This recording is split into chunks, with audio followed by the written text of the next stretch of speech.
अस्सलाम वालेकुम, मैं हूँ शाहज़ेब खानज़ादा। बलूचिस्तान में हालात दिन ब दिन कशीदा होते जा रहे हैं। गुज़िश्ता रात सूबे भर में अस्करियत पसंदों की जानिब से मुख्तलिफ मकामात पर हमलों की इतलात सामने आई हैं। इतवार और पीर की दरमियानी रात सूबे के मुख्तलिफ इलाकों में मुसल्लह अफराद की जानिब से मुतअद्दिद हमले हुए हैं, जिनमें 37 से ज़ायद अफराद शहीद हुए हैं। इस दौरान मुसल्लह अफराद ने घंटों तक सूबे की अहम शाहराहों को मुख्तलिफ मकामात से बंद कर दिया था और नाकाबंदी करके गाड़ियों की तलाशी लेते रहे। इसके अलावा मुसल्लह अफराद ने बलूचिस्तान को सिंध और पंजाब से मिलाने वाली रेलवे पुल को भी धमाका खेज़ मवाद से उड़ा दिया, जिसकी वजह से सूबे का सिंध और पंजाब से रेल राब्ता मुनक़ता हो गया है। इस सूरत हाल में सबसे ज़्यादा नुकसान की खबर ज़िला मूसा खेल से सामने आई है। मूसा खेल के इलाके राड़ा हाशिम में मुसल्लह अफराद ने बलूचिस्तान और पंजाब की तरफ सफ़र करने वाली मुतअद्दिद गाड़ियों को रोका और गाड़ियों से लोगों को निकाल कर उनसे शनाख्त तलब करके 23 अफराद को गोलियां मारकर कत्ल कर दिया। इस हवाले से BBC उर्दू का कहना है कि जाबाहक होने वाले अफराद में से 17 का ताल्लुक पंजाब और 2 का बलूचिस्तान से, जबकि बाकियों की शनाख्त नहीं हो सकी है। इस वाक़े में मुसल्लह अफराद ने मुतअद्दिद गाड़ियों को भी फायरिंग करके नुकसान पहुँचाया है।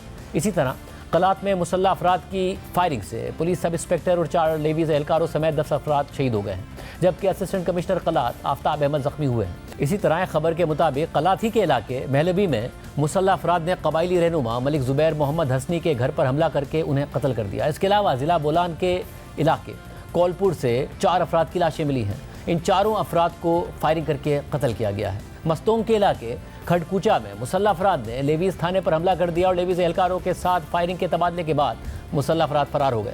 इस वाक़े में कोई जानी नुकसान नहीं हुआ, ताहम लेवीज़ के मुताबिक मुसल्लह अफराद ने थाने में मुतअद्दिद गाड़ियों रिकॉर्ड को जला दिया है। कलात और मस्तोंग में कोयटा और कराची हाईवे पर मुसल्लह अफराद की मौजूदगी और हमलों की वजह से ट्रैफिक कई घंटे तक मुअत्तल रही। ताहम इस हवाले से सरकारी हुकाम का कहना है कि आज सुबह से हाईवे पर ट्रैफिक बहाल हो गई है। इसी तरह बुलान के इलाके दोजान में धमाके से रेलवे पुल गिरा दिया गया, जिससे सूबे की पंजाब और सिंध के लिए रेल सर्विस मुअत्तल हो गई है। मस्तोंग और नौशकी में भी मुसल्लह अफराद ने रेलवे ट्रैक्स को निशाना बनाया है, जबकि BBC उर्दू के मुताबिक गवादर के इलाके जीवनी में एक पुलिस स्टेशन पर भी गुज़िश्ता शब मुसल्लह अफराद ने हमला किया और इस हवाले से एक सीनियर पुलिस एहलकार ने बताया कि हमला आवर थाने से पुलिस एहलकारों का असला भी ले गए हैं। इन हमलों के अलावा कोयटा, मस्तोंग, सिब्बी, पंजगूर और तुरबत समेत बाज़ दीगर शहरों में बम धमाके रिपोर्ट हुए हैं। इसी तरह गुज़िश्ता रात लसबेला में FC के कैंप पर भी हमला हुआ है, जबकि बलूचिस्तान में होने वाले हालिया हमलों के हवाले से ISPR का कहना है कि गुज़िश्ता रात दहशतगर्दों ने बलूचिस्तान में मुतअद्दिद बुज़दिलाना कार्रवाइयों की कोशिश की। सिक्योरिटी फोर्सेज ने फौरी जवाबी कार्रवाई करके दहशतगर्दों के मज़मूम अज़ाइम को नाकाम बना दिया है और जवाबी कार्रवाई में 21 दहशतगर्दों को मार गिराया है, जबकि 14 सिक्योरिटी एहलकार भी इस ऑपरेशन में शहीद हुए हैं। शहीद एहलकारों में से 10 का ताल्लुक सिक्योरिटी फोर्सेज, जबकि 4 का ताल्लुक कानून नाफिज करने वाले इदारों से है। इन हमलों के हवाले से प्रेस कॉन्फ्रेंस करते हुए वज़ीर आला बलूचिस्तान सरफराज बुगटी ने अस्करियत पसंदों पर शदीद तनकीद की और आखिर में दावा कर दिया कि सूबे में जल्द अमन कायम हो जाएगा। अब देखते हैं कि कब उनका दावा पूरा होता है, क्योंकि सूरत हाल बहुत संगीन है और मज़ीद संगीन होती जा रही है। प्रोग्राम में आगे बढ़ते हैं। तहरीक इंसाफ 22 अगस्त का जलसा अचानक मनसूख करने के फैसले के बाद मुसलसल वजाहतें दे रही है और इस हवाले से एक के बाद एक तौजीहात पेश कर रही थी। साथ ही पार्टी के कई सीनियर रहनुमा हैरत और लाइल्मी और नाराज़गी का इजहार कर रहे थे और आज खुद इमरान खान ने पार्टी रहनुमाओं से मुलाकात के दौरान जलसा मनसूख करने के अपने फैसले पर पछतावे का इजहार कर दिया है। पार्टी में क्या चल रहा है और आज इमरान खान ने साथियों से क्या कहा और इमरान खान से मुलाकात के बाद पार्टी रहनुमाओं ने उनका क्या पैगाम पहुँचाया, ये सब आपके सामने रखेंगे। मगर इससे पहले बात करेंगे इमरान खान और बुशरा बीबी के खिलाफ 190 मिलियन पाउंड केस की, जो आखिरी मराहिल में दाखिल हो रहा है और नैब के आखिरी गवाह पर जिरा होनी है। मगर इमरान खान और बुशरा बीबी के वकला पर इल्ज़ाम लग रहा है कि वो जिरा करने के बजाय मुसलसल ताखीरी हरबे इख्तियार कर रहे हैं, जिस पर आज के सुनने वाले एहतसाब अदालत के जज भी बरहम हो गए।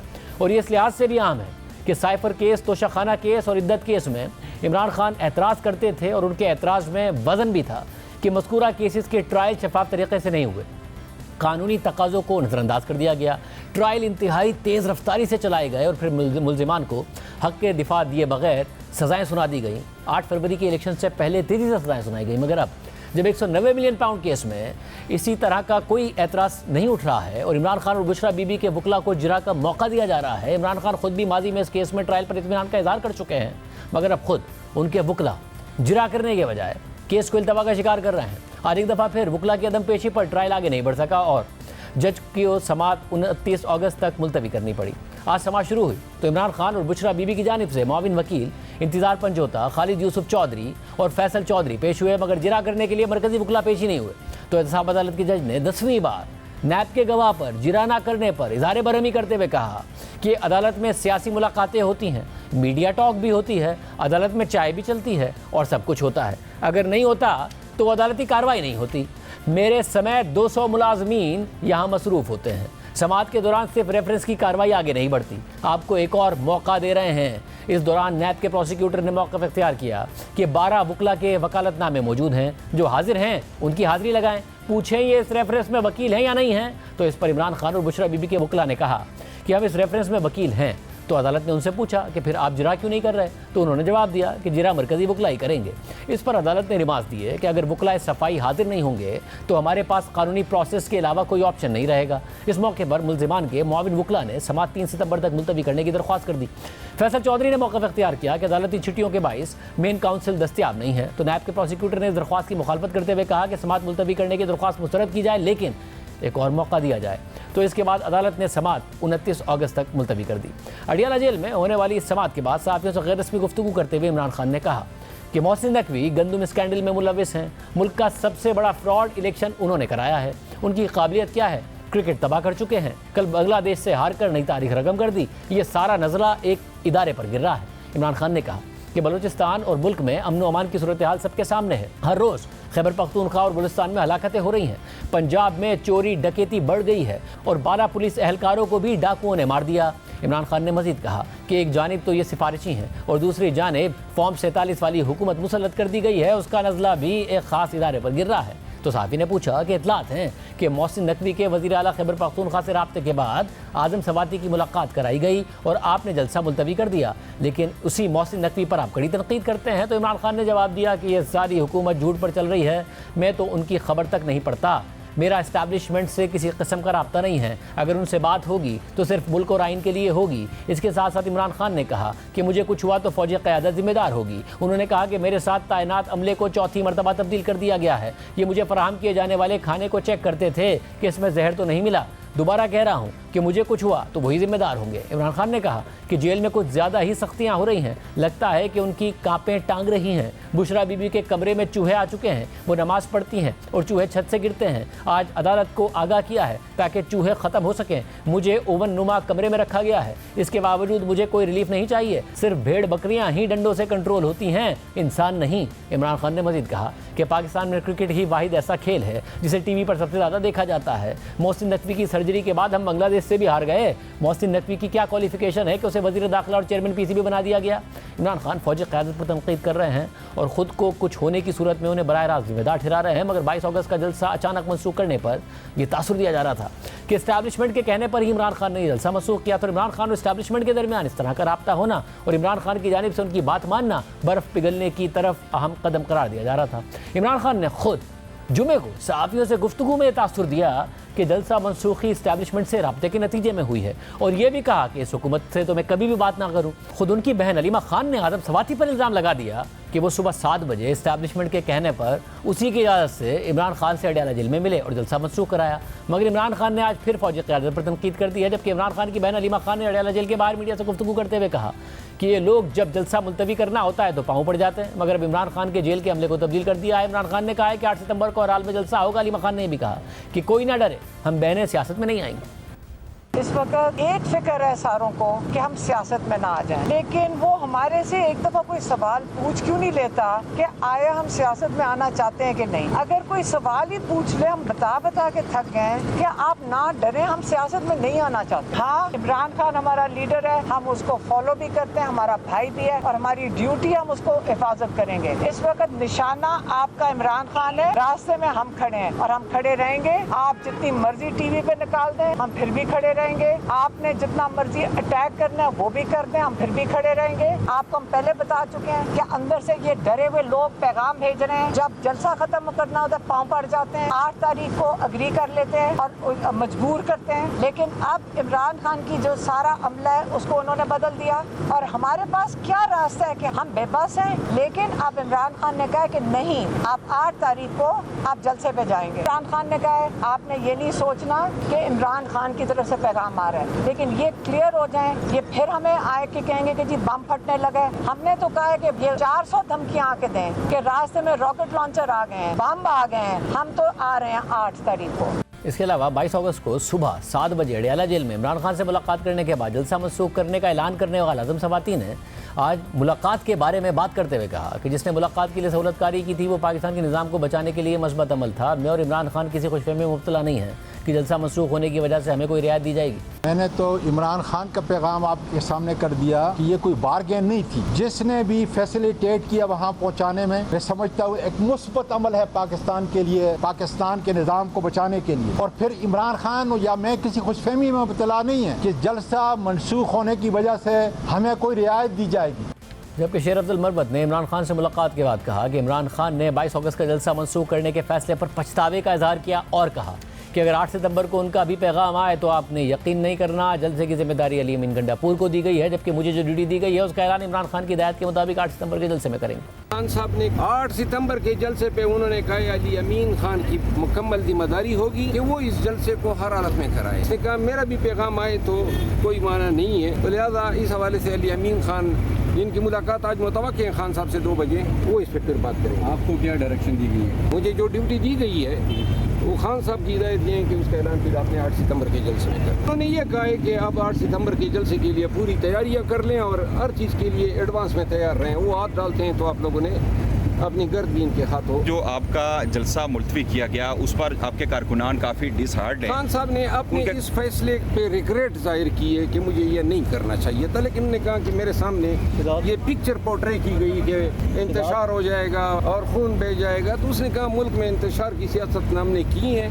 लेकिन आइंदा उन्होंने कहा कि चाहे कुछ भी हो जाए जलसा 8 सितंबर का हालत में होना है। और अगर आपकी बार मुलतवी हो गया, खान साहब ने कोई ऐसा कहा नहीं, उसने कहा मुलतवी कोई कर ही नहीं सकता है। इसके बाद वज़ीर आला खैबर पख्तूनख्वा अली अमीन गंडापुर की इमरान खान से मुलाकात हुई जो पौने 2 घंटे तक जारी रही, जबकि आज PTI ने मखसूस नशिस्तों के हवाले से सुप्रीम कोर्ट में मुतफर्रिक दरख्वास्त दायर कर दी और इस हवाले से party chairman barrister Gauhar Khan ने कहा है कि इलेक्शन कमीशन ने सुप्रीम कोर्ट से गाइडलाइन मांगी थी। इलेक्शन कमीशन के सवाल पर हमने अपना जवाब सुप्रीम कोर्ट में जमा करा दिया है। हमने इस्तदा की है कि इलेक्शन कमीशन से कहा जाए कि MNAs और MPS की वाबस्तगी बता दी है। इस पूरी सूरत हाल पर बात करेंगे। हमारे साथ मौजूद सीनियर साहब तज़किया मुनीर फारूक साहब बहुत शुक्रिया हमें ज्वाइन करने के लिए। ज़ाहिर है आपने खबर दी कि जो मामला हुआ है जिसको बहुत ख्याल किया जा रहा है कि शायद इस्टेब्लिशमेंट के साथ ब्रेक थ्रू हो गया PTI का, ऐसा है नहीं।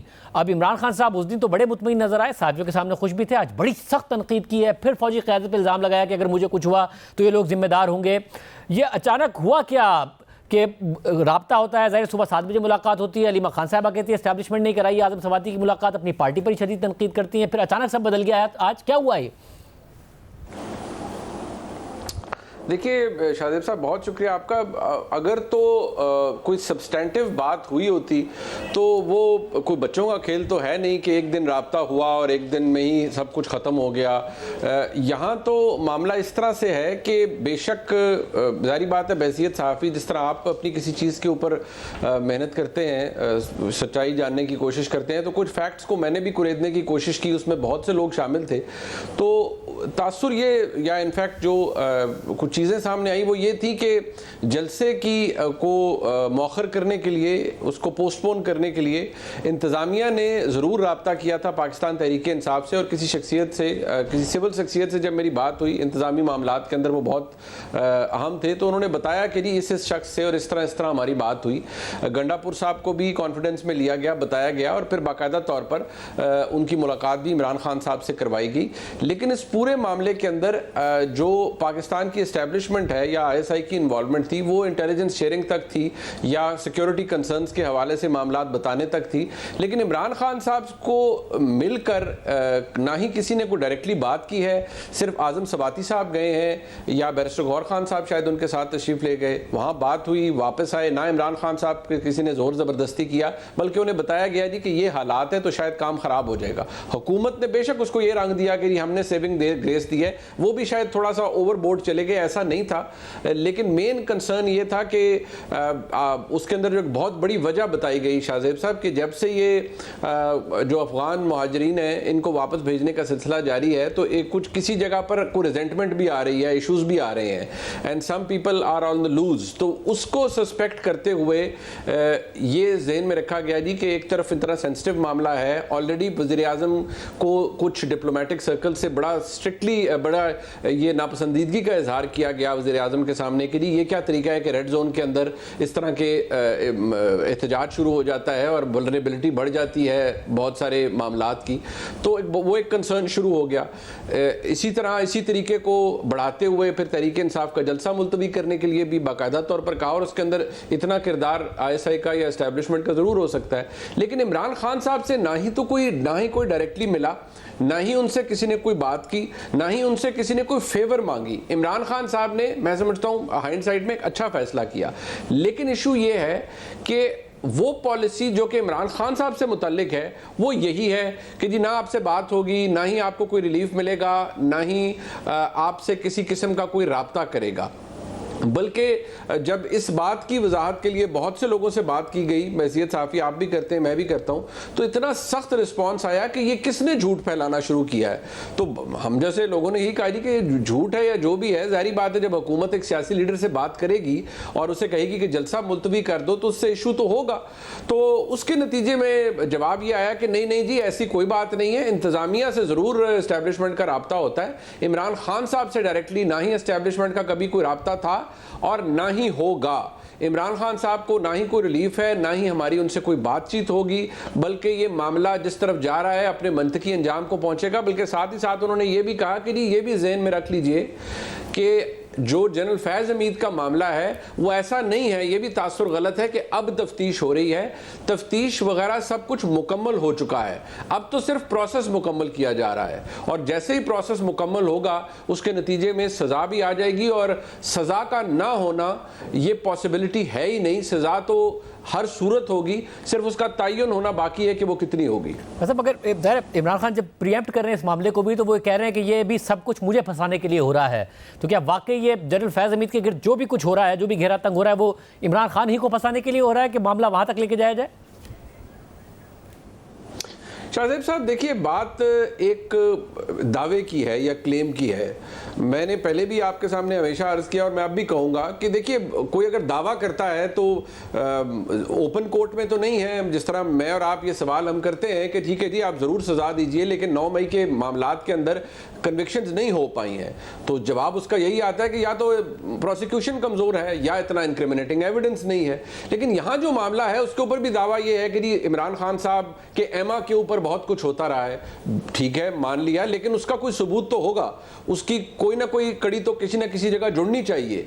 अगर तो मामला ऐसा ही है कि ले जाना है और फिर एक ट्रायल हो जाएगा और फिर सजा दे दी जाएगी, तो वो तो ठीक है, जनरल फैज़ हमीद साहब की हद तक तो समझ भी आता है। लेकिन अगर इमरान खान साहब को उसके साथ बाकायदा तौर पर राब्ते मिलाए जाते हैं कि जी इस तरह उनके एमा पर या एक दूसरे के साथ मिलकर उन्होंने ये किया, फौजी क़यादत के खिलाफ ये किया, सब कुछ किया, तो कुछ ना कुछ तो लोगों को बताना पड़ेगा। और इसका ऐलान तो एस्टैब्लिशमेंट खुद भी कर चुकी है कि हम लोगों को बताएंगे कि आप क्या क्या करवाते रहे। तो मैं और आप इंतजार ही कर सकते हैं कि फिर बताया जाए कि इमरान खान साहब जनरल रिटायर्ड फैज़ हमीद साहब के साथ मिलकर क्या क्या करते और करवाते रहे। अच्छा, और ठीक है, इस्टेब्लिशमेंट अगर के ज़रा ये दावा करते कि इमरान खान साहब से नहीं हुआ था राब्ता और आज़म सवाती गए, या फिर अगर चीफ मिनिस्टर खैबर पख्तूनख्वा की बात हुई, मगर ऐसा तो होना नहीं था कि इमरान खान साहब ने फ़ौरन मान जाना था। और सुबह 7 बजे सिर्फ और सिर्फ इंतज़ामिया या हुकूमत के कहने पर अडियाला के दरवाजे खुल जाने थे। तो ये सब हुआ तो कुछ ना कुछ तो एश्योरेंस इमरान खान साहब को भी दी गई होगी, जिसकी वजह से वो इतना खुश थे उस दिन सहाफ़ियों के सामने, और वो ये कह रहे थे कि मैं कभी बात ना करूँ इस फॉर्म 47 वाली हुकूमत से। उनकी कापी टांग जाती है जब इनको पता चलता है कि एस्टैब्लिशमेंट और हमारा कोई ना कोई राब्ता हो गया, तो वो तासुर दे रहे थे। उनकी बहन भी कह रही थी एस्टैब्लिशमेंट की इमाम पर हुआ है, तो कोई ना कोई तो गारंटी दी होगी इमरान खान साहब को मनाने के लिए कि ना करें भी फिलहाल जलसा, जिस पर आज वो पछता रहे बकौल मरवत साहब के। बात यह है शाहज़ेब साहब के जो ख़बरें हैं कि जब आज़म सवाती साहब को 7 बजे भिजवाया गया तो इमरान खान साहब उस वक्त सो रहे थे।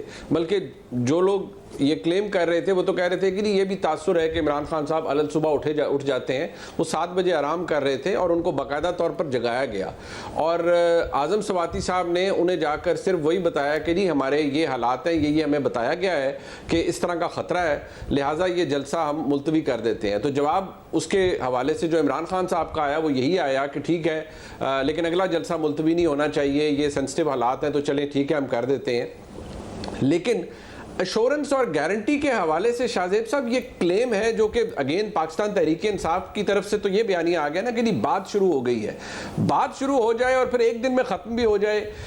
एश्योरेंस इमरान खान साहब को किस चीज़ की दी गई, किस रवैये की दी गई, किसी बेहतर रवैये की दी गई, जबकि आज वो ये कह रहे हैं कि मेरे साथ तो रवैया और बुरा कर दिया गया है, मैं एक ओवन के अंदर रह रहा हूँ, कोई बात नहीं हो रही। और आज भी उन्होंने कहा मुझे कुछ होगा तो आर्मी चीफ और DGIS रिस्पॉन्सिबल होंगे। तो 2 दिन के अंदर तो माजरत के साथ बड़ा बचगाना सा रवैया लगता है इधर साइड्स पर कि कुछ ऑफर किया और फिर रिवोक कर दिया, वापस ले लिया, या इमरान खान साहब किसी एक इंप्रेशन की वजह से खुश हो गए और जब उनका रियलिटी आश्कार हुई तो उन्हें पता चला कि नहीं ये तो सच्चाई नहीं बल्कि सच्चाई की इल्यूजन है। बहुत शुक्रिया मुनीर फारूक साहब, इस हवाले से तफसीलात बता रहे थे। प्रोग्राम में आगे बढ़ते हैं। हुकूमत की बार बार तरदीदों और वजाहतों के बावजूद ये अफवाहें मुसलसल गर्दिश कर रही है कि हुकूमत आला अदलिया के जजेस से मुताल्लिक कोई आईनी तरमीम पैकेज लाना चाहती है जिसमें मौजूदा चीफ जस्टिस काजी फाइजा की मुद्दत मुलाजमत में तोज़ी भी शामिल हो सकती है। हुकूमत बार बार ऐसे किसी भी इरादे से इनकार कर रही है। खुद चीफ जस्टिस काजी फाइजा भी कह चुके हैं कि वो तोसी में दिलचस्पी नहीं रखते और आम बात यह है कि हुकूमत के पास आईनी तरमीम के लिए 2/3 अक्सरियत ही नहीं है।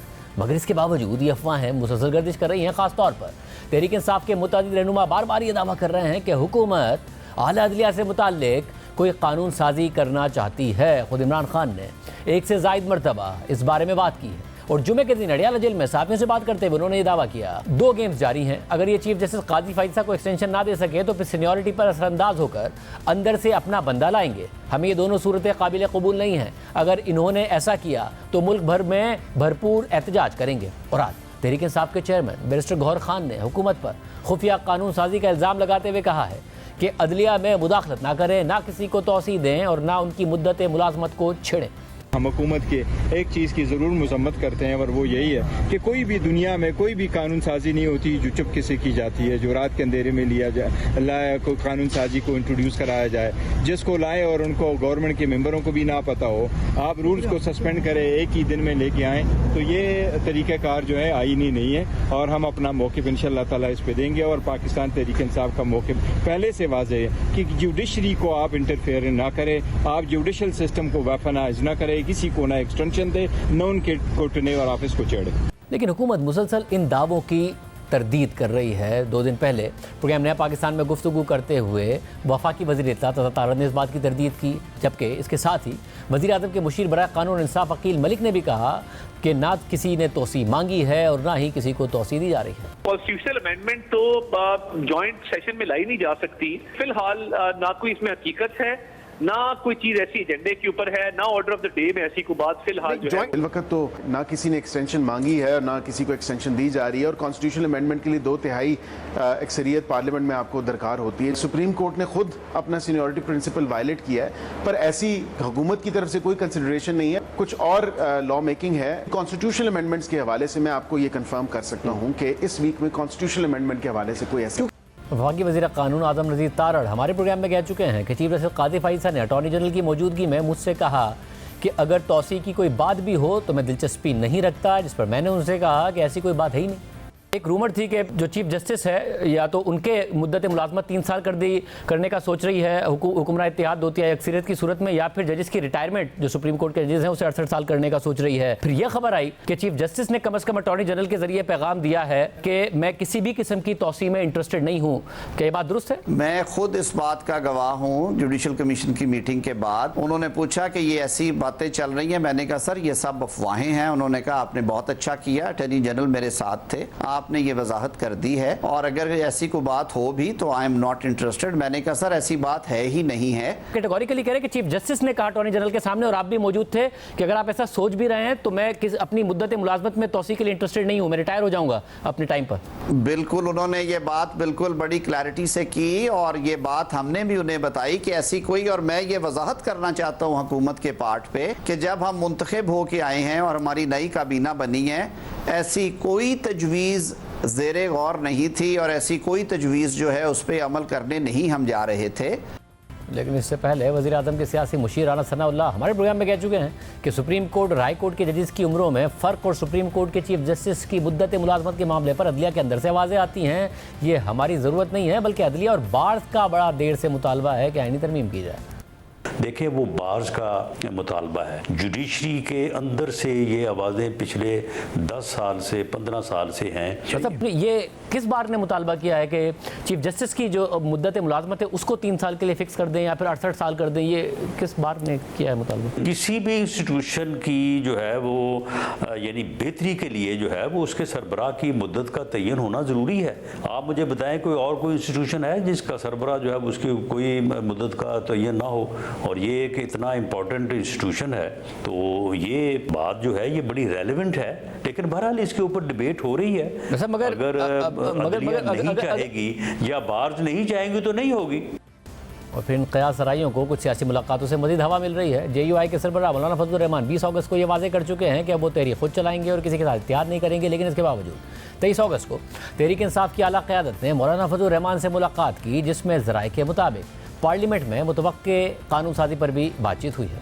और इसके अगले ही दिन सदर मुमलिकत आसिफ अली जरदारी ने वज़ीर दाखिला मोहसिन नकवी को साथ जाकर मौलाना फजलुर रहमान से मुलाकात की, जिसके बाद इन क़यास राइयों में मज़ीद इजाफा हो गया कि हुकूमत पार्लियामेंट में कोई अहम कानून साजी करना चाहती है। न्यूज़ के नुमाइंदे वक़ार सत्ती की खबर के मुताबिक सदर आसिफ अली जरदारी और मौलाना फजलुर रहमान की मुलाकात में आइंदा हफ्ते होने वाले मुमकिन कानून साजी पर तफसीली मुशावरत की गई, जबकि मुलाकात में JUI के हुक्मरान इत्तेहाद से मुतालिक तहफ़्फ़ुज़ात पर भी बातचीत की गई। मुलाकात में मौजूद ज़राए के मुताबिक JUI और हुक्मरान इत्तेहाद के दरमियान फासले कम हो रहे हैं। आसिफ अली जरदारी रियासत के सरबराह के तौर पर मुलाकात के लिए आए और वज़ीर दाखिला मोहसिन नकवी का सदर के हमरा मुलाकात के लिए आना सबूत है कि रियासत JUI के तहफ़्फ़ुज़ात को संजीदा ले रही है और उन्हें दूर करने के लिए ठोस इक़दामात करना चाहती है। खबर के मुताबिक जियो न्यूज़ के सवाल पर कि अब क्या JUI अपोजिशन का साथ देगी या हुक्मरान इत्तेहाद का हिस्सा बनेगी, इसके जवाब में ज़राए का कहना था कि JUI के पास ऑप्शंस मौजूद हैं, ताहाल कोई हतमी फैसला नहीं हुआ। अलबत्ता JUI मुल्क में सियासी अदम इस्तेहकाम के बजाय तामीरी किरदार अदा करने को तरजीह देगी और आने वाले दिनों में इस तरह की मज़ीद मुलाकातें होंगी।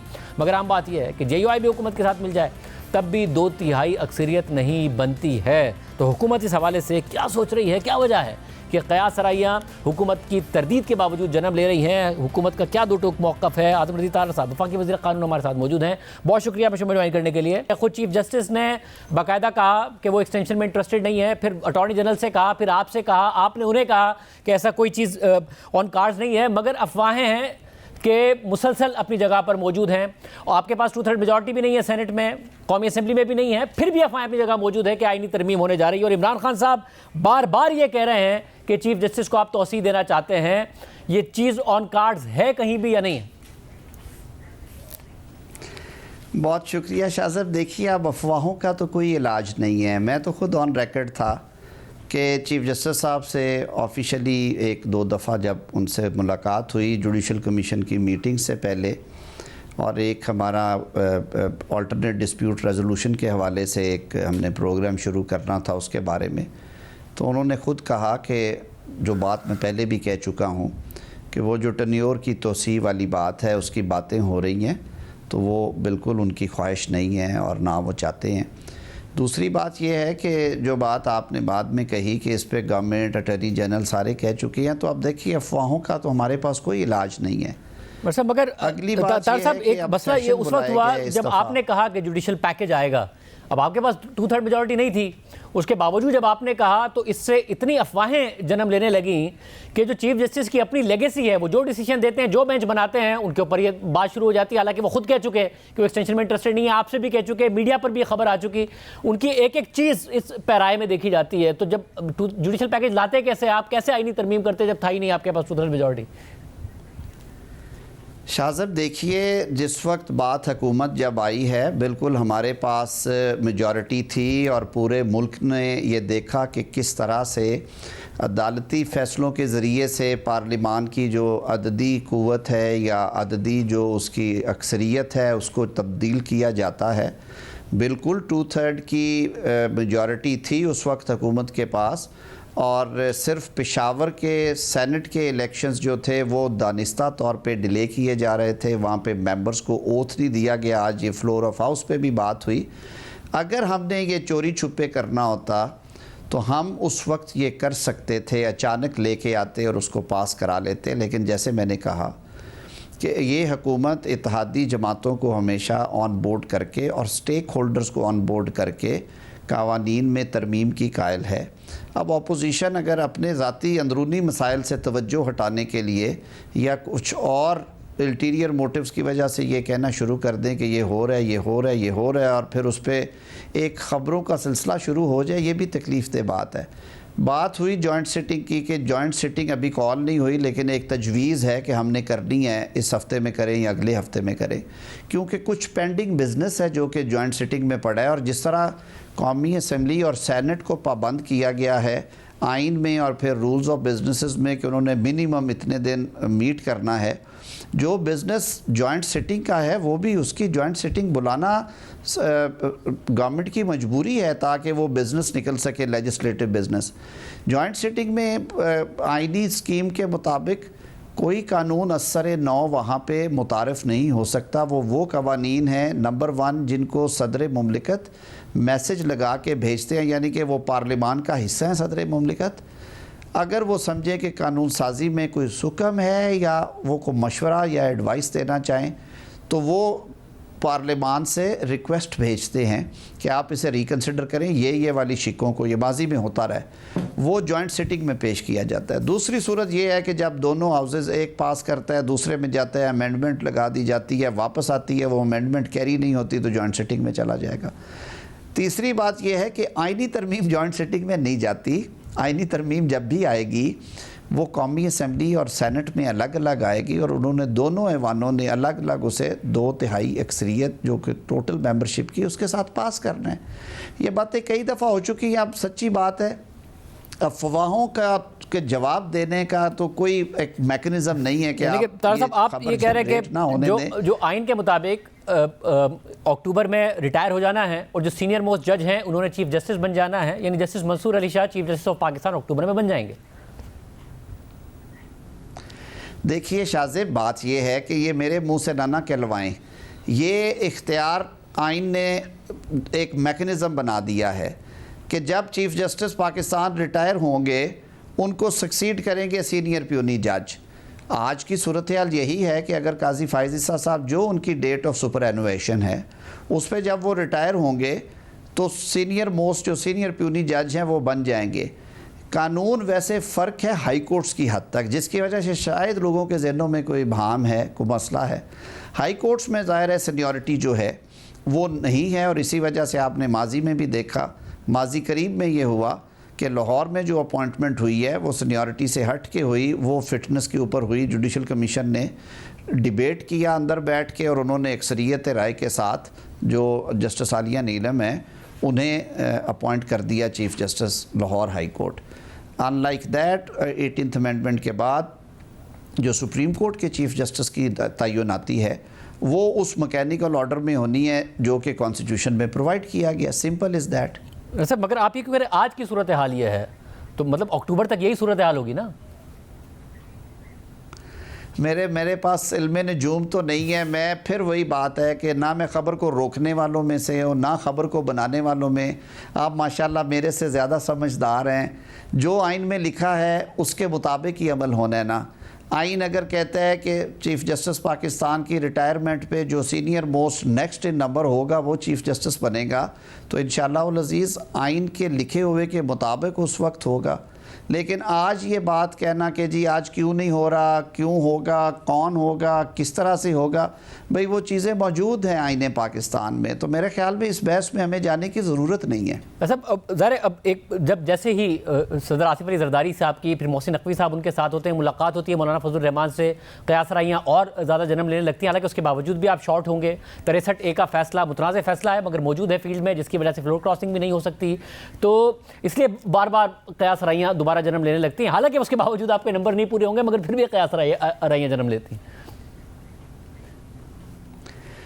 वो कहते हैं ना कि पंजाबी मुहावरे हैं कि मुख्तलिफ हैं। कई वो कहते हैं कि अभी गांव आबाद नहीं हुआ और डकैत पहले आ गए हैं। कोई कहते हैं जिस गांव जाना नहीं उसका रास्ता क्यों पूछे, ये कहावतें हैं इस तरह की। बात ये है शाहजेब साहब, आपने खुद ही सारे सवालों का जवाब दे दिया। अब क्या सराइयों का तो कोई हल नहीं है। मेरे ख्याल में जब थोड़ी सी मार्केट में खबरें कम पड़ती हैं तो फिर इस तरह की खबरें ज़्यादा जन्म लेती हैं। मगर क्या ये खबर भी ठीक है कि पार्लियामान के ना सिर्फ मौजूदा चीफ जस्टिस ने आप लोगों को इख्तियार है आइन में तरमीम करने का। मेरी आज अपोजिशन से बात हुई बिजनेस एडवाइजरी के बाद एक दो इश्यूज़ के ऊपर, उधर से भी ये बात थी कि हाँ कुछ चीज़ें हैं, आम आदमी का तक इंसाफ की रसाई में बहुत सारी रुकावटें हैं।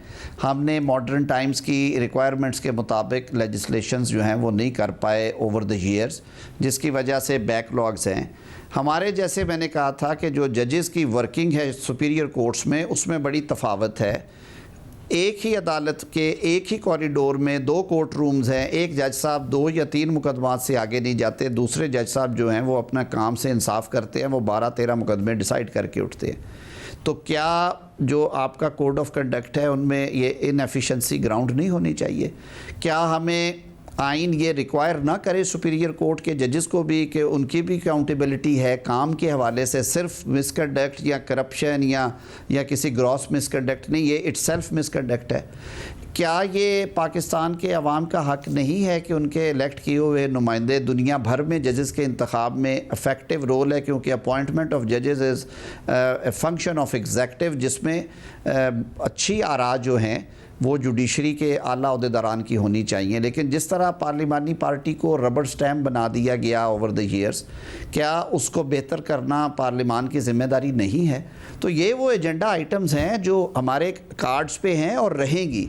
इसके अलावा और बहुत सारी ऐसी चीज़ हैं जिनकी वजह से क्या आप इसमें अमेंडमेंट ये भी है कि पाकिस्तान के आम शहरी के लिए ज़िंदगी आसान कर सकते हैं कि हाई कोर्ट के जजेस की जो ट्रांसफ़र है, जिसमें ज़ाहिर है जो कंसेंट है वो मज़कूरा जज की भी चाहिए होती है, क्या ये भी कोई अंडर कंसिडरेशन है कि उसमें जो कंसेंट है वो निकाल दी जाए और सिर्फ हाई कोर्ट का जो चीफ जस्टिस है उससे बात करके हुकूमत और सदर साहब उसे ट्रांसफ़र कर सकें, कंसेंट ना ली जाए उस हाई कोर्ट के जज की? क्या ये तरमीम ज़ेर गौर है? शाह साहब मैं थोड़ी आसानी कर दूं। देखिए ये जो आइनी तरमीम या कानून की तरमीम है, इसका एक मेकनिज़म है। एक सूरत तो ये होती है कि ये प्राइवेट मेंबर्स की एक इख्तियार है कि वो मूव कर देते हैं बिल।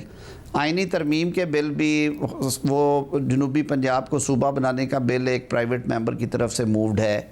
184(3) जो है ओरिजिनल जुरिस्डिक्शन, उसमें अमेंडमेंट प्राइवेट बिल पड़ा हुआ है। जुडिशल कमीशन की रीऑर्गेनाइजेशन के उसको कैसा होना चाहिए जजेस अपॉइंटमेंट के लिए, उसका प्राइवेट मेंबर बिल पड़ा है। दूसरी सूरत ये है गवर्नमेंट बिल्स आते। गवर्नमेंट बिल्स का एक तरीक़ेकार है कि मुतलका डिवीज़न जो है वो रिकमेंड करती है, लेकिन प्रैक्टिकली क्या होता है, और जो ख़ास तौर पे वज़ीर-ए-आज़म शहबाज शरीफ की पॉलिसी है कि कोई ऐसी तजवीज़ जब भी आए वो उसे इनफॉर्मली डिस्कस करते हैं अपने एलाइज़ के साथ, उनकी कंकरेंस होती है, उसके बाद वो मामला सौंपा जाता है मुतलका वजारत को कि उस पर कानून साजी का एक मुसवदा तैयार करें। वो मुसवदा आता है इन प्रिंसिपल अप्रूवल के लिए कैबिनेट में। कैबिनेट में उस मुसवदे की मंजूरी होती है। कैबिनेट की ये मर्ज़ी है कि वो वहीं पे मंजूर कर दे, या एक cabinet committee for legislative cases है वो बनाई गई है रूल्स ऑफ बिज़नेस के तहत। उस कमेटी को भेज दिया जाता है जिसमें मैं बैठता हूँ, कुछ और वज़रा हैं। हम उसमें को अगर कोई कमी बेशी हो वो पूरी करके ले आते हैं, और काबीना अप्रूवल जो है उसके बाद वो मुसवदा कौमी असम्बली या सेनेट में पेश कर दिया जाता है। तो भाई जो भी होना है इस सारे मुशावरती अमल के बाद, और एक प्रोसेस है उसके बाद होना है। मुझे ये समझ नहीं आती कि हर वक्त ये क्यों बात होती है कि जी अभी ये हो जाएगा और ये नहीं हो जाएगा। ये सारी चीज़ें ज़ेरे बहस आएंगी, इनके प्रोज़ एंड कॉन्स अगर देखे जाएंगे। अगर इस पर अददी नंबर हुकूमत और अपोजिशन के इकट्ठा होने से पूरा होता है, इत्तेहादी जमातों के इकट्ठे होने से पूरा होता है। जब भी ये स्टेज आनी है इस मुल्क में बसने वाले लोगों की बेहतरी के लिए, कवानीन में तरामीम जहाँ पे नागुज़ीर नज़र आएँ या ये लगे कि ये बेनिफिशियल लेजिस्लेशन होगी, वो ज़रूर होनी चाहिए। और कोई इस ऐसा मैकेनिज़्म नहीं है कि मैं कम अज़ कम हुकूमत के बिहाफ पे या वज़ीर-ए-आज़म साहब के बिहाफ पे खड़ा हो के हाथ खड़ा करके कह दूँ कि इस पार्लियामान ने कोई कानून साजी नहीं करनी, अगर नहीं करनी तो फिर पार्लियामान को बंद कर दें। वैसे फिर मुझे ये बताइएगा कि क्या जिस तरीके से आपने बताया कि चीफ जस्टिस ने कहा था कि मैं बिल्कुल इंटरेस्टेड नहीं हूँ अगर आप ऐसा कर भी रहे हैं, मगर आपने बताया कि हम ऐसा कुछ नहीं कर रहे हैं, क्या जो फ्यूचर चीफ जस्टिस हैं जस्टिस मंसूर अली शाह, उन्होंने भी ये कहा कि अगर आप कोई ऐसा काम करते भी हैं तो जो जैसे शाहिद वहीद साहब तक जो सुप्रीम कोर्ट में जजेस आ गए, वो उनके करियर का फैसला हो चुका है, इसके बाद किया जाए क्या? उनकी तरफ से भी कोई ऐसा पैगाम पहुंचाया गया हुकूमत को? जो आईनी पैकेज की हमने बात की थी, मुझे उसकी बाबत हुकूमत की भी ये हदायत थी कि आप ऑन बोर्ड रखेंगे चीफ़ जस्टिस साहब को और उनके मुशावरत के अगर आम आदमी तक इंसाफ की फराहमी को आसान कैसे बनाया जा सकता है, उसमें पूछें कि उनकी आरा क्या हैं, कि उनको क्या डिफ़िकल्टीज़ फ़ील होती हैं। तो उस हवाले से ज़िक्र जब हुआ तो उन्होंने कहा कि अगर ऐसी कोई है तो वो नहीं है इंटरेस्टेड, और मोर ओवर उन्होंने कहा कि ये जो आप जुडिशल कमीशन को बेहतर बनाना चाह रहे हैं या 209 में कोई बेहतरी लाना चाहते हैं या जो भी कोई और काम करना है, तो आप प्यूनी जज से भी ज़रूर बात कीजिएगा। उसी दिन मेरी मीटिंग थी उनसे, मैं और अटर्नी जनरल थे, तो उनके भी गोश गुजार किया। उन्होंने कहा कि ये पार्लियामान का, उन्होंने बड़ी कैंडिडली कहा, उन्होंने कहा ये पार्लियामेंट का इख्तियार है, तो ये पार्लियामेंट जो करेगी वो अगर कानून और आइन के दायरे में है और अगर वो कानूनी और आइनी तौर पे दुरुस्त है तो वो पार्लियामान ज़रूर करे, हमसे पूछने की ज़रूरत नहीं है।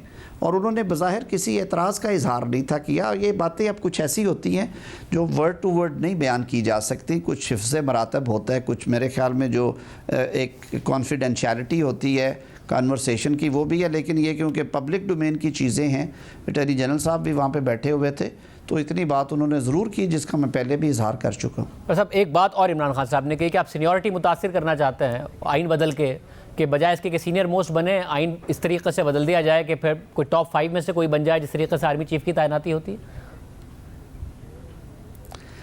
देखिए, अब मैंने पहले अर्ज़ किया है कि जो क्या मैं इसे कह सकता हूँ, इल्म गैब ना मेरे पास है और ना ही इस किस्म के आइडियाज़ जो हैं वो जिसके ज़हन में आते हैं उसके अलावा किसी शख्स के पास उसका कोई जवाब या तावील होती है।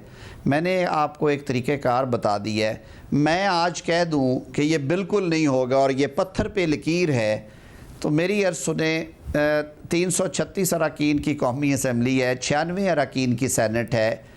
ये सारे बिल जो हैं इस तरह की ख्वाहिशात प्राइवेट बिल के ज़रिए भी लाई जा सकती हैं। तो मेरे पास ये इख्तियार है कि मैं सारों की जो फेट है कवानीन की वो सील कर दूं। अगर हुकूमती बिल कोई भी आना है तो वो कैबिनेट अप्रूवल से आना है। मैं उस 20-21 रुकनी काबीना का एक अदना सा रुकन हूँ। मैं कैसे ये कह सकता हूँ कि ये होगा या नहीं होगा? खान साहब को ज़्यादा बेहतर ख्वाब आते हैं, उनको ज़्यादा बेहतर पता है, लेकिन मेरी नज़र में इस वक्त कुछ ऐसी तजावीज़ नहीं है। ऐसी कोई तजावीज़ नहीं है। बहुत शुक्रिया, आपने गुफ्तगू सुनी। हुकूमत के पास इस वक्त 2/3 मेजॉरिटी भी नहीं है, ना ही कौमी असम्बली में ना ही सेनेट में, और वज़ीर कानून कह रहे हैं कि इस वक्त ऐसी कोई तजावीज़ भी नहीं है जो ज़ेर गौर हो। प्रोग्राम ब्रेक शामिल करते हैं। इकॉनमी के हवाले से कुछ खदशात पैदा हो रहे हैं। IMF की बोर्ड मीटिंग में पाकिस्तान एजेंडा में शामिल नहीं है। सितंबर तक का जो 4 सितंबर तक का शेड्यूल आया है, क्या मामला है, बात करेंगे ब्रेक के बाद। जुलाई में पाकिस्तान और IMF के दरमियान स्टाफ लेवल मुआहदा हुआ और वजारत ख़जाना ने उस उम्मीद का इजहार किया कि अगस्त में IMF का बोर्ड पाकिस्तान के लिए $7 अरब की हतमी मंजूरी दे देगा, मगर IMF के अगस्त के शेड्यूल में पाकिस्तान शामिल नहीं था और फिर खबर आई कि पाकिस्तान को $2 अरब का फाइनेंसिंग गैप पूरा करना है। इसी वजह से IMF ने पाकिस्तान को अपनी अगस्त की बोर्ड मीटिंग के एजेंडे में शामिल नहीं किया। अब IMF का 4 सितंबर तक का शेड्यूल आया है, पाकिस्तान उसमें शामिल नहीं है। खबरें आ रही हैं कि पाकिस्तान दोस्त ममालिक की तरफ जा रहा है ताकि इस फाइनेंसिंग गैप को पूरा किया जा सके। हमारे साथ इस वक्त मौजूद अली परवेज़ मलिक साहब, वज़ीर मुमलिकत बराए ख़जाना। परवेज़ मलिक साहब, बहुत शुक्रिया हमें ज्वाइन करने के लिए। पहले एक्सपेक्टेड था जुलाई में जब स्टाफ लेवल एग्रीमेंट हुआ कि सब स्मूथ जा रहा है, पाकिस्तान को बोर्ड अप्रूवल मिल जाएगा अगस्त में नहीं मिला। 4 सितंबर तक का जो शेड्यूल आया उसमें पाकिस्तान का नाम नहीं है। अब $2 अरब की खबर आ रही है कि फाइनेंसिंग गैप है, पाकिस्तान फिर सऊदी अरब के पास गया है कि हमें $1.5 अरब दे दें। क्या तफसीलात हैं इस हवाले से? देखें शाजिब साहब, मैं सिर्फ आपसे गुजारिश ये करूंगा कि हम अच्छी पेशरफ्त IMF को सिक्योर करने के लिए, बोर्ड आपकी जो मीटिंग एंड अप्रूवल है उसको सिक्योर करने के लिए कर रहे हैं। आपने जो एक्सटर्नल फाइनेंसिंग गैप की बात की उसमें आप आप इस चीज़ के ऊपर यकीन रखें कि हम किसी जगह से कोई ना डिपॉजिट लेने जा रहे हैं, ना ये अपने किसी जो हमारे जो दोस्त ममालिक हैं उनके ऊपर कोई अननेसेसरी बोझ डालेंगे। कमर्शियल टर्म्स के ऊपर कमर्शियल जो आप जानते हैं IMF की जब आपकी ट्रांजैक्शन जब आपका चैलेंजेस सामने आए थे तो हमने बेपनाह बैंक की फाइनेंसिंग जो हमने GCC ममालिक से ली हुई थी उनको रीपे किया था, उनको प्रीपे किया था। अब उसी किस्म की लिमिट्स को ड्रॉ डाउन करके इंशाल्लाह ताला बहुत जल्द अगले मेरे ख्याल से अगर 1-2 हफ्ते में नहीं तो you should hear good news on the IMF front. यानी आप कह रहे हैं दोस्त ममालिक से मजीद डिपॉजिट हम नहीं मांग रहे हैं, सऊदी अरब से भी नहीं मांग रहे हैं और कोई जो फैसिलिटी है उसमें भी कोई एक्सटेंशन नहीं मांग रहे, बल्कि हम कमर्शियल टर्म्स में जो बैंक्स हैं कमर्शियल बैंक्स उनसे पैसे लेने जा रहे हैं। देखें we are making good progress. मैं आपसे कहूंगा देखें जब IMF के साथ हमारी रिलेशनशिप स्ट्रेन में आई थी तो हमने तकरीबन $2-2.5 बिलियन की तकरीबन कमर्शियल बैंक्स की बोरोइंग जो आप जानते हैं रिन्यू नहीं हुई थी उसको रीपे किया था। तो आज जब आपका सारे का सारा इस्तेहकाम जड़ पकड़ता हुआ नजर आ रहा है शहबाज शरीफ साहब की क़यादत के अंदर बेपनाह मुश्किल फैसले लिए गए हैं ताकि आप इस मईशत की फाउंडेशंस को सही कर सकें, तो आप उसके बाद वो हम वी आर होपफुल कि इंशाल्लाह ताला वो सारी लिमिट्स दोबारा रिवाइव हो जाएंगी and we should be able to close this financing gap जिसकी तरफ आप इशारा कर रहे हैं। मतलब अगर खबर ये आ रही थी कि जो यूरोपियन बैंक्स हैं वो बहुत ज़्यादा इंटरेस्ट रेट मांग रहे हैं पाकिस्तान से और पाकिस्तान ने फैसला किया कि पहले IMF का प्रोग्राम हो जाए, थोड़ा रेटिंग्स बेहतर हो जाए, फिर दूसरी मार्केट्स में जाएंगे, मगर जो निगोशिएशन है वो GCC कंट्रीज़ के कुछ बैंक से चल रही थी। क्या एक मुनासिब इंटरेस्ट रेट पर हमें वहाँ से पैसे मिल रहे हैं या दोस्त ममालिक ने मना किया इसलिए हम कमर्शियल बैंक्स के पास गए? नहीं, बिल्कुल दोस्त ममालिक ने ना मना किया है ना हमने उनसे इस किस्म के डिपॉजिट के लिए कोई अप्रोच किया। हम सिर्फ और सिर्फ कमर्शियल टर्म्स के ऊपर इस मामले को आगे लेके चलते हैं। एंड शाहजेब साहब गुजारिश ये है कि आपके सूद का रेट इसलिए ज्यादा हो रहा था क्योंकि आप IMF प्रोग्राम से बाहर थे और ममालिक को और जो बाकी के जो कमर्शियल बैंक्स थे उनको ये खदशात थे कि शायद आपको IMF की वैलिडेशन मौजूद ना हो। तो अब जब आप IMF को क्लोज करने जा रहे हैं तो उसके मुताबिक प्राइस भी रीजनेबल होगी और इंशाल्लाह ताला हर किस्म की चीज जो हर किस्म की कोशिश की जा रही है कि मुनासिब कॉस्ट के ऊपर इस पैसे को सिक्योर कर लिया जाए। मतलब जो $12 अरब हैं दोस्त ममालिक के UAE, सऊदी अरब, इसके अलावा चीन, पहले खबर आई थी कि 4 साल के लिए रोल ओवर हो जाए बजाय इसके कि हर साल एक अनसर्टेनिटी हो। वज़ीर ख़ज़ाना ने एक रिक्वेस्ट की है, तो दोस्त ममालिक का क्या इस हवाले से भी कोई मस्बत जवाब नहीं आया?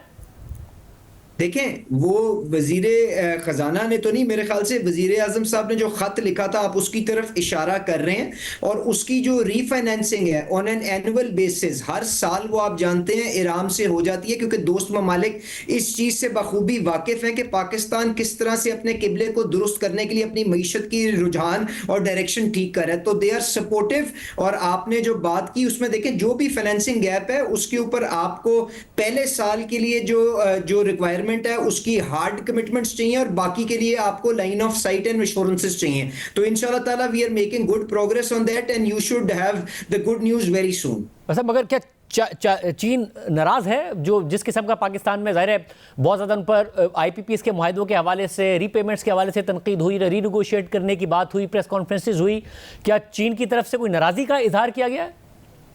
देखें मुझे तो इस चीज़ के ऊपर उन्होंने कोई बज़ाहिरन कोई इजहार तो नहीं किया, पर जो यहाँ पे जिस किस्म की भी कैंपेन चलाई गई, शाहजेब साहब आप माशाल्लाह मईशत को फॉलो करते हैं, आप मुझे बताएं उस कैंपेन का कोई मकसद था?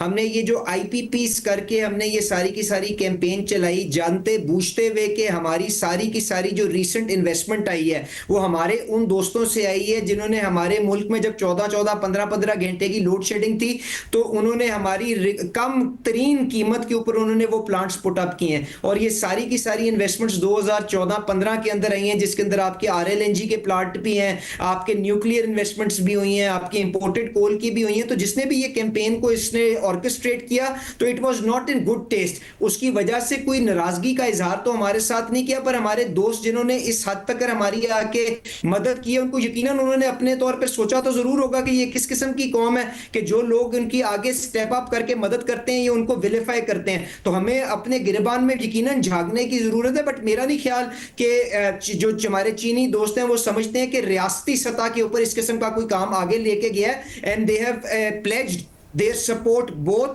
जो आपका जो इंपोर्टेड कोल की लोकल कोल के अंदर कन्वर्जन है, उस प्रोसेस के अंदर भी आपके जो चाइनीज कमर्शियल डेट आपके आईपीपीस के अंदर आया हुआ है, उसकी रीप्रोफाइलिंग के अंदर भी, और उसके लिए आप जानते हैं working committees working groups notify हो गए हैं। इंशाल्लाह we are making good progress. उसके ऊपर अच्छी खबर आपको उस फ्रंट से भी जल्द आ जाएगी। जब अब आईएमएफ के हवाले से बार बार कह रहे हैं कि अच्छी खबर आ जाएगी, तो यानी आईएमएफ ने जो पहले हुकूमत ने 200 यूनिट तक की बिजली का कहा और पीएसडीपी में एक कट लिया, फिर एक पंजाब हुकूमत ने 500 यूनिट तक का कहा, आईएमएफ को इन सब चीजों पर कोई एतराज नहीं है? देखें, गुजारिश ये है कि जो वफाकी हुकूमत ने जो 200 यूनिट तक जो तहफ़्फ़ुज़ दिया था और उसके अंदर उन्होंने अपने पीएसडीपी को कट किया था, वो तो आईएमएफ की मशावरत के साथ हुआ था, तो उसके अंदर तो कतन उनको कोई इतराज़ नहीं हो सकता। अब जहाँ तक सूबाई हुकूमत और बल्कि बखुसूस जो पंजाब हुकूमत ने रिलीफ देने की कोशिश की है, उसके अंदर उन्होंने जो भी अपनी सारी कमिटमेंट्स आईएमएफ प्रोग्राम के तहत की हुई हैं, जिसमें प्रोविंशियल सरप्लस का टारगेट है, जिसके अंदर उन्होंने अपना जो टैक्स के ऊपर जो आपका ज़रूरी पैदावार पे जो टैक्स की बात है, उन सारी कमिटमेंट्स को अगर वो आगे लेके चल रहे हैं और अपने बजटेड सब्सिडी का जो उन्होंने बजट किया हुआ है उसको अगर रीएलोकेट करके वो तहफ़्फ़ुज़ देना चाहते हैं 500 लोगों 500 यूनिट्स की कंजम्पशन तक के लोगों को, तो इसके अंदर वफाकी हुकूमत का तो कोई इतराज़ नहीं बनता ना ही आईएमएफ का उसके अंदर कोई इतराज़ बनता है, बिकॉज वो अपने बजटरी फ्रेमवर्क के अंदर रह के वो अपनी प्रायोरिटीज के मुताबिक लोगों को तहफ़्फ़ुज़ दे रहे हैं। तो I don't think there is any serious issue on this front, और इंशाल्लाह ताला आपको अच्छी प्रोग्रेस होती हुई नजर आएगी और 1-2 दिन में आपको पेशरफ्त सामने भी आ जाएगी। 1-2 दिन में, यानी कि सितंबर में आप कॉन्फिडेंट है कि बोर्ड के एजेंडा पर आ जाएगा पाकिस्तान का नाम? देखें शाहजेब साहब, गुजारिश ये है कि जो हमने जिस तरह से ये मुश्किल फैसले करके इस इस्तेहकाम को कुछ हद तक हासिल किया है, इसको परमानेंस देने के लिए, इसको एंकर करने के लिए आईएमएफ आपका प्रोग्राम दरकार है, एंड मार्केट भी सारी इसकी तरफ देख रही है कि आईएमएफ के साथ आपका प्रोग्राम कम कंप्लीट होगा। तो it is in the interest of Pakistan कि हम अपनी इस पार्टनरशिप को आगे लेके चलें, एंड हम उसको जल्द अज जल्द क्लोज करने के लिए भरपूर कोशिश कर रहे हैं। बहुत शुक्रिया वज़ीर ममलिकत की बात आपने सुनने का। 1-2 दिन में इस हवाले से मस्बत खबर आएगी। कमर्शियल फाइनेंसिंग की तरफ पाकिस्तान जा रहा है और आईएमएफ की जो फाइनेंसिंग गैप का मसला है वो कमर्शियली पूरा हो जाएगा। अब देखते हैं 1-2 दिन में इस हवाले से क्या डेवलपमेंट होती है। आज के प्रोग्राम में इतना दीजिए। अल्लाह हाफ़िज़।